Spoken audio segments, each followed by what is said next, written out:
نحمده ونصلي على رسوله الكريم اما بعد فاعوذ باللہ من الشیطان الرجیم بسم اللہ الرحمن الرحیم۔ معزز ناظرین السلام علیکم ورحمۃ اللہ وبرکاتہ۔ میں میاں محمد اکرم آپ کی خدمت میں حاضر۔ معزز ناظرین، ہمارے DGISPR ان کی پریس کانفرنس بات کرنے کا موقع ملا۔ اس حوالے سے آج کچھ باتیں میں عوام کے سامنے بھی اور DGISPR کے سامنے بھی رکھ رہا ہوں، تو میری آپ سے گزارش یہی ہے اپنے بہن بھائیوں سے کہ ذرا آج میری باتوں کو ذرا غور سے سنیں۔ پہلی بات تو یہ ہے کہ پریس کانفرنس میں کچھ صحافی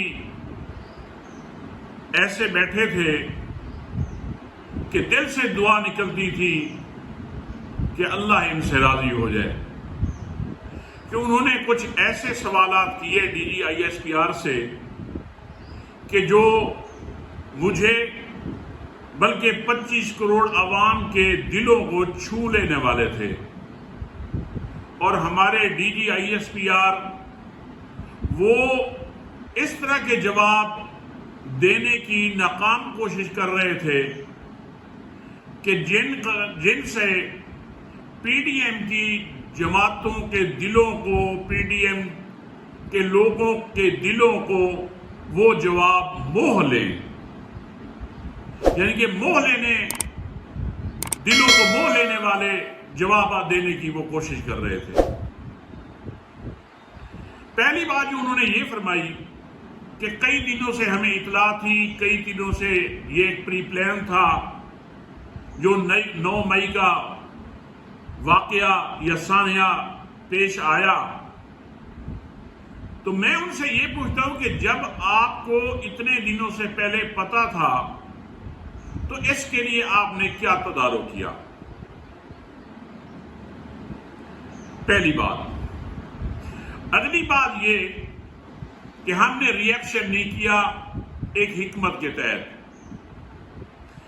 میری بہن بھائیوں سے گزارش یہی ہے، حب الوطن جو لوگ ہیں ان سے گزارش یہ ہے کہ کبھی آپ کی گاڑی کور کمانڈر ہاؤس کے سامنے گزرے اور وہاں پہ پنکچر ہو جائے تو آپ کی جرأت نہیں ہوتی کہ وہاں پہ آپ سٹپنی بدل لیں، اور یہاں پہ عوام الناس کی اتنی جرأت ہو گئی کہ وہ جناب کور کمانڈر ہاؤس پر جا کر انہوں نے حملہ کر دیا، اور ہماری فوج کی ایک عجیب حکمت تھی کہ ان کو کچھ نہ کہا جائے۔ پہلی بات یہ کہ اسلامی اصولوں کے تصادم میں جس کی جو سوچ ہوتی ہے وہ حماقت کہلاتی ہے۔ ہمیں اسلامی تعلیمات بھی یہی دی جاتی ہیں کہ ہم جن کا ذکر ہر موڑ پہ کریں گے، ہر لمحے کریں گے، کہ جو اسلامی تعلیمات کے تصادم میں جو سوچ ہوتی ہے وہ سوچ نہیں ہوتی بلکہ ایک حماقت ہوتی ہے۔ اسلام بھی ہمیں یہی تعلیم دیتا ہے کہ اپنے گھروں کے دروازے بند کر کے سوئیں، اپنی قیمتی چیزیں رکھنے کے لیے ان کو تالا لگا کے ان کو لاکر میں رکھیں، کہ تاکہ کسی کو گناہ کا موقع آپ نہ فراہم کریں۔ اور یہ تو جو 9 مئی کا واقعہ ہے، کور کمانڈر ہاؤس والا ہے، یہ تو بڑا خوبصورتی کے ساتھ ایک سہولت میسر کی جا رہی تھی کچھ لوگوں کو، بڑی آسانی کے ساتھ، جی دروازے کھلے جو مرضی کرے۔ پہلی تو اس بات کا جواب دیں کہ ایسا کیوں ہوا۔ اگلی بات، اب عوام سمجھ گئے ہیں کہ 9 مئی اس دن جن لوگوں کو اٹھا لیا گیا، ان کو پکڑ لیا گیا، ان کے اوپر تشدد ہوا یا ان کو دھمکیاں دی گئی، اور جیسے ہی انہوں نے PTI کے خلاف پریس کانفرنس کی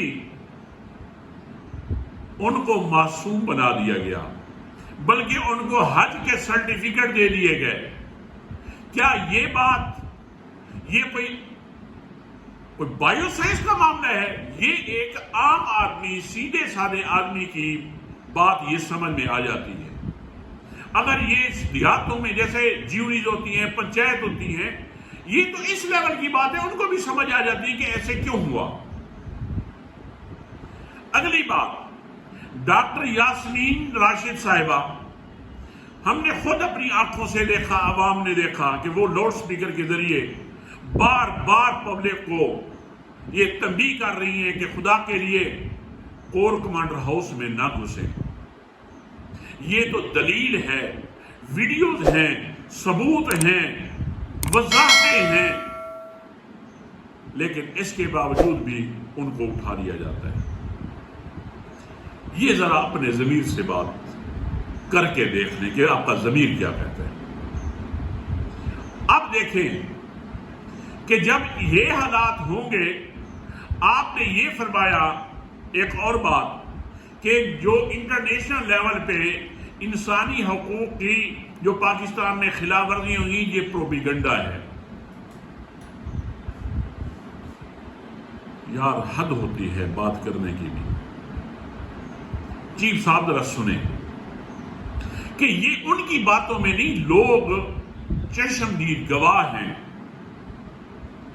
کہ جو آپ لوگ یا مقتدر حلقہ جو عوام الناس کے ساتھ کر رہے ہیں، کیا وہ اتنا غافل ہے، اس کو پتہ نہیں ہے کہ یہ انسانی حقوق کی خلاف ورزیاں ہیں؟ عثمان ڈار کے گھر میں جو ہوا، اس کی والدہ کو جو نازیبہ قسم کی ایک باغیرت آدمی کو تو یہ الفاظ ریپیٹ کرتے ہوئے بھی اس کو شرم آتی ہے، پتہ نہیں باقیوں کو شرم کیوں نہیں آتی کہ دھمکی دی گئی کہ اگر یہ ہو گیا تو آپ کی ماں کے ساتھ یہ کر دیا جائے گا۔ یہ انسانی حقوق کی خلاف ورزی ہے یا نہیں ہے؟ یہ ذرا سوچنے کی بات یہ ہے۔ خدا کی قسم ہم تو اتنے گر گئے کہ ذلیل ہونا، رسوا ہونا یہ آپ لوگوں کا حق اور مقدر بن گیا ہے کہ جب اللہ کے نبی صلی اللہ علیہ وسلم بھی مکہ چھوڑنے لگے تھے، رات کو گھر میں تھے، تو ابو جہل اور اس کی کمپنی نے یہ جرت تو اس نے بھی نہیں کی تھی کہ اللہ کے نبی صلی اللہ علیہ وسلم کے گھر کی دیوار پھلانگ جائے۔ آپ تو خدا کی قسم ان سے بھی بڑھ گئے ہیں۔ یہ مجھے ذرا آپ علماء حق سے پوچھ کے دکھائیں کہ اس کو آپ کس زمرے میں لیں گے کہ کوئی غریب ہے یا امیر ہے، رات کے اندھیرے میں اس کی چار دیواری کا تقدس پامال کرتے ہوئے اس کے گھر میں گھس جائیں، عورتوں کو زد و کوب کریں، جمشید دستی کے بیوی کو تھپڑ مارے گئے، اس کے 4 ماہ کا بچہ وہ گر گیا، کون ذمہ دار ہے؟ کیا اب بھی عوام کے ساتھ پھر ایک کھلواڑ کیا جا رہا ہے؟ اگر ہم جائز تنقید کریں اور کرنی ہے، یہ ہمارا حق ہے، اگر فوج پہ کر دیں تو فوج کہتی ہے یہ باغی ہے، پاکستان کی سلامتی کو خطرہ ہے، اور اگر مولوی پہ تنقید کر دیں تو وہ یہ کہتا ہے کہ یہ قادیانی ہے، اسلام کو اس سے خطرہ ہے۔ آخر ہم جائیں تو جائیں کہاں جائیں؟ اب عوام آپ سے سوال پوچھتی ہے کہ عمران ریاض خان، آج تک ہماری ایجنسیز فلاپ ہو گئی، فیل ہو گئی، اس کو فائنڈ نہیں کر پائیں۔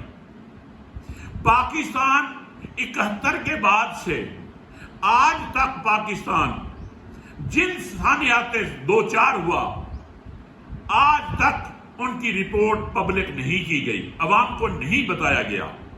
وجہ، جن ایجنسیز کو عوام کے حقوق ذبح کر کے، بلکہ ان کے حقوق کو سولی پہ لٹکا کے ان ایجنسیز کو پال پوس رہے ہیں، آج ان ایجنسیز کے کردار کو دیکھتے ہیں تو پھر سوال اٹھتے ہیں کہ یہ آخر کس مرض کی دوا ہے؟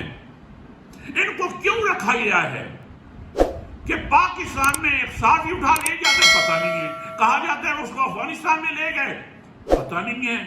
اور کیا اللہ کے بندے یہ برات لینا آپ کے لیے آپ کا حق ہے؟ اگلی بات سنیں کہ ہماری فوج، خدا کی قسم آج بھی عوام جو ہے فوج کو کہتے ہیں کہ یہ جو فوج پاکستان کی ہے یہ ہم ہیں، لیکن کاش یہ جرنیل بھی کبھی کہتے کہ یہ جو عوام ہے یہ ہم ہیں. نہیں، وہ کہتے ہیں ہم جرنیل ہیں، ہماری کوئی الگ سے دنیا ہے. اور وہ ثابت بھی کر رہے ہیں کہ ریٹائرڈ ہونے کے بعد سب اس ملک کو چھوڑ کے چلے جاتے ہیں. سیاستدان بھی جو ہمارے اوپر مسلط ہیں وہ بھی وہی ہیں، جب اقتدار میں ہوتے ہیں تو ملک میں موجود ہوتے ہیں، جب اقتدار ختم ہوتا ہے تو ملک سے بھاگ جاتے ہیں. یہ عوام کے دلوں میں سوال آ چکے ہیں، آپ کو ان کا جواب دینا ہوگا. میں اگلی بات یہ بھی بتا دوں کہ مجھے بھی کچھ سورسز سے مجھے بھی کہا گیا ہے کہ آپ ذرا ہاتھ کھولا رکھیں، حالات بڑے خراب ہیں اور کچھ بھی ہو سکتا ہے. تو خدا کی قسم سن لیں، میں خاص کر عوام الناس سے اپیل کر رہا ہوں، شہید کی جو موت ہے وہ قوم کی حیات ہے. یہ صرف ہماری فوج کے لیے نہیں کہے گئے، اس میں ہم سب لوگ شامل ہیں کہ اگر اس دور میں جس کو کلمہ حق ظالم اور جابر کے سامنے کہنے کی اللہ نے توفیق دے دی تو میں کہتا ہوں کہ اس وقت وہ دنیا کا خوش نصیب انسان ہے. عمران خان کا قصور یہ ہے کہ اس نے عوام کو شعور دیا ہے. وہ کہتا ہے جینا مرنا میرے ملک میں ہے. اس نے باہر سے کمایا، عوام کے لیے بھیک مانگی. اس نے پاکستان میں 5 بڑے بڑے ہاسپٹل کھڑے کر دیے، اس نے یونیورسٹی کھڑی کر دی، اس نے لنگر خانوں کا قیام شروع کر دیا، اس نے 10 لاکھ تک کے لیے علاج کی سہولت صحت کارڈ کے ذریعے عوام کو دینا شروع کر دی. لوگوں کو فٹ پاتھ سے اٹھا کر شیلٹر ہوم میں لے آیا. اس نے ڈیم بنانے شروع کر دیے، اس نے انڈسٹری کو پروموٹ کیا، اس نے باہر کے لوگوں کو پروموٹ کیا. انہوں نے زیادہ سے زیادہ زر مبادلہ کو انکریز کرنے میں ان کا بڑا ہاتھ ہے. اس کا قصور کیا ہے؟ قصور یہ ہے کہ وہ حق کہتا ہے. حق آپ لوگوں سے برداشت نہیں ہوتا. ویسے بھی عربی کا یہ ایک سینگ ہے، الحق و مر، کہ جو حق ہوتا ہے وہ کڑوا ہوتا ہے. اس وقت جو میڈیا کا آپ سلوک آپ میڈیا کے ساتھ کر رہے ہیں قابل شرم بات ہے. ہمیشہ ظالم ہی گھبراتا ہے اس چیز سے. اگر آپ لوگ یہ پی ڈی ایم ان کے سہولت کار اگر یہ نیت کے بھی ٹھیک ہوتے تو یہ تنقید کو اپنے لیے رحمت سمجھتے، اپنی اصلاح کی کوشش کرتے. لیکن ان لوگوں کے اندر فرعونیت کوٹ کوٹ کر بھر دی گئی ہے. اور گزارش کروں گا کہ کیا ان لوگوں نے یہ اس وقت دیکھا کہ ملک کس نہج میں پہنچا ہوا ہے؟ ہمارا حال تو وہی ہے کہ بارڈر پہ ہماری فوج نے ایک مضبوط قسم کا ہمیں تحفظ فراہم کر رکھا ہے. اس کو ہم اپریشیٹ کرتے ہیں، بڑی بات ہے، مانتے ہیں ان کا قوم کے اوپر احسان ہے. لیکن اگلی بات بھی سنیں کہ جو انسان نما بھیڑیے جو عوام الناس کے ساتھ ظلم کر رہے ہیں، ان کو چیر پھاڑ کر ان کو لہو لہان کر دیا ہے. اور وہ پھر چیخ چیخ کر اپنے محافظین سے کہتے ہیں کہ خدا کے لیے ان بھیڑیوں سے ہمیں بچائیں. اور ہمارے محافظ ہماری چیخ و پکار کو بغاوت سمجھتے ہیں اور بھیڑیوں کی پشت پناہی کرتے ہیں کہ ان کو خوب کھاؤ، ان کو خوب چیرو پھاڑو، جو مرضی کرو، کیونکہ ہماری ڈیوٹی تو صرف اور صرف بار کے دفاع کی ہے نا. اس منطق کی ہمیں سمجھ نہیں آتی. اب یہ چیزیں عوام الناس کے اندر ان کے خون، ان کی رگوں میں خون کے ساتھ ہی یہ چیزیں سرایت کر گئی ہیں. اب مرنے تک آپ لوگوں کا حق کی آواز پیچھا کرے گی. اور اس کا آپ لوگوں نے رزلٹ دیکھ لیا کہ وہ ہمارے چیف ہوں، وہ یہ لٹیرے پی ڈی ایم کے لوگ ہوں، ان سے کہیں کہ اپنے ملک تو دور کی بات ہے، ذرا باہر نکل کر دیکھیں، اپنے ملک میں پھر بھی بچاؤ ہے کہ آپ بغیر سیکورٹی کے نہیں چل سکتے، ان سے کہ ذرا نکل کے دکھائیں۔ انسانی حقوق کے خلاف ورزی پہ جناب پروپیگنڈا ہو رہا ہے۔ یہ کون سا پروپیگنڈا ہے؟ یہ پروپیگنڈا ہے۔ میڈیا کے اوپر اتنے تک کہہ دیا کہ عمران خان کا نام نہیں آنا چاہیے۔ اور عقل کے اندھوں کیا اس طرح کرنے سے کیا اس کا خاتمہ ہو جائے گا؟ یہ کس کتاب میں لکھا ہے کہ کسی کو آپ جائز کرٹیسائز نہیں کر سکتے، آپ کو کوئی اختیار نہیں ہے۔ اور یاد رکھیں، جن لوگوں نے چپ سادھی ہوئی ہے، خدا کی قسم ان کا انجام یہاں بھی ان کا انجام جو ہے بڑا تکلیف دے ہوگا، اور آخرت میں بھی ان سے پوچھ کی جائے گی۔ ان حالات میں سب کو سٹینڈ لینا ہوگا۔ خدا کی قسم رونا آتا ہے اس وقت جو ملک کا حال ہو چکا ہے۔ بھیک مانگنے کے لیے جنرل بھی بار بھیک مانگنے کی کوشش کر رہے ہیں، ہمارے پی ڈی ایم کے لوگ بھی بھیک مانگنے کی کوشش کر رہے ہیں۔ ہم وہ بدقسمت ہیں، لوگ بھیک دینے کو تیار نہیں ہیں۔ کون ذمہ دار ہے؟